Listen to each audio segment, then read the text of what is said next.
नमस्कार दोस्तों, स्वागत है आप सबका आपके अपने YouTube चैनल इलेक्ट्रॉनिक ईडीयू में। तो दोस्तों, हमने पीछे वाटेज के बारे में डिस्कस किया, हमने करंट के बारे में भी डिस्कस कर लिया, रेजिस्टेंस के बारे में डिस्कस कर लिया। तो एक सिंपल सा एक क्वेश्चन डिस्कस करेंगे कि हाउ मैनी इलेक्ट्रॉन्स, ठीक है, जैसे कि आपने थंबनेल में देखा होगा कि कितने इलेक्ट्रॉन 1 एम्पियर करंट में फ्लो करते हैं, ठीक है, कि कंडक्टर में कितने। अब एक क्वेश्चन आता है कि एग्जाम्पल लो कि ये हमारा कोई कंडक्टर है, अब इसमें 1 एम्पियर करंट फ्लो कर रहा है, ठीक है, तो चार्ज तो हमें पता लग जाता है कि कितना है वो, ठीक है, पर इलेक्ट्रॉन कितने फ्लो कर रहे हैं किसी पर्टिकुलर पॉइंट पे, वो अगर निकालना हो 1 एम्पियर में कितने इलेक्ट्रॉन फ्लो कर रहे हैं, तो उसको मैं आज आपको बताता हूँ, ठीक है।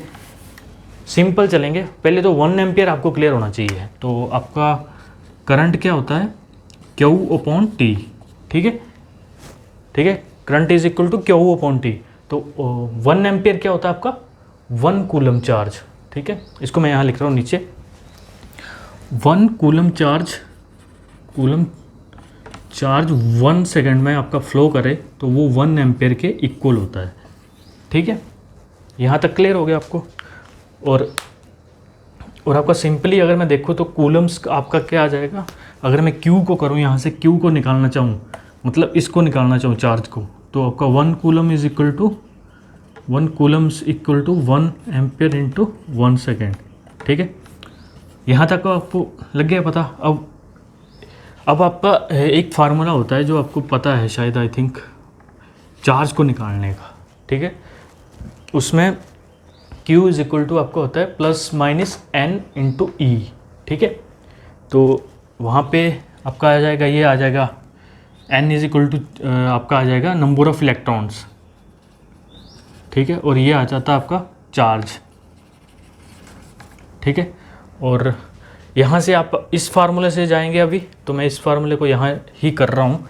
तो आपको निकालना है नंबर ऑफ़ इलेक्ट्रॉन, ठीक है। तो नंबर ऑफ़ इलेक्ट्रॉन कितने आ जाएंगे आपके, नंबर ऑफ़ इलेक्ट्रॉन आ जाएंगे Q, देखो यहाँ से Q is equal to N into E है, ये वाला स्टेप आप ध्यान से देखना, Q is equal to N into E है। अब मेरे को N निकालना है, तो N इज इक्वल टू आ जाएगा Q/E, ठीक है, वे E is the charge on the electron, 1 electron जो आपका आता है, तो -1.6 इंटू 10⁻⁻19 होता है वो, ठीक है। तो मैं इसकी वैल्यू यहाँ पे पुट कर रहा हूँ, ठीक है, इसकी वैल्यू होती है -1.69 इंटू 10⁻⁻19, ठीक है। और Q क्या है हमारे पास 1, ठीक है, Q क्या 1 कूलम है, तो Q आ जाएगा 1, ठीक है।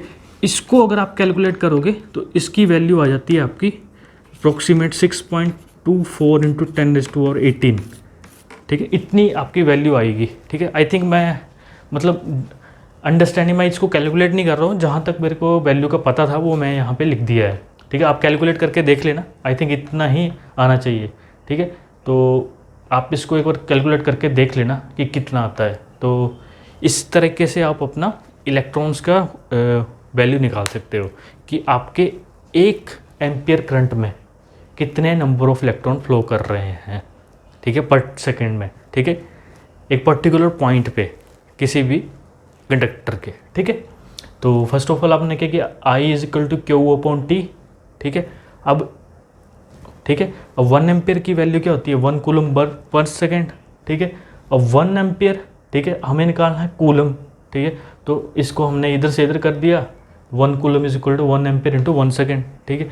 अब ये हमारे पास एक सिनेरियो बन गया, ठीक है। अब हम इस फार्मूले Q is equal to ±N, where N is the number of electron, Q is the charge and E is the charge on the electron, ठीक है, 1 electron, that should be we can write this as Q is equal to N into E and N is equal to 1, ठीक है, 1 is, ठीक है, N is equal to आ जाएगा हमारा Q/E, और Q की वैल्यू क्या है यहाँ पे 1, ठीक है, 1 कूलम है तो 1 पुट कर दिया, और इलेक्ट्रॉन पे ये वैल्यू होती है, तो इसको अगर हम कैलकुलेट करते हैं तो अप्रोक्सीमेट ये इसके इक्वल आएगा, ठीक है दोस्तों। तो आई थिंक आपको क्लियर हुआ होगा। अगर किसी को फिर भी कोई डाउट है तो वो कमेंट सेक्शन में जाके पूछ सकता है कि यहाँ पे हमें ये चीज़ क्लियर नहीं हुई है, ठीक है, हम सिंप्लीफाई करके आपको बताया है। तो आई थिंक आपको समझ में आया होगा। वीडियो को देखने के लिए बहुत बहुत धन्यवाद। Thank you.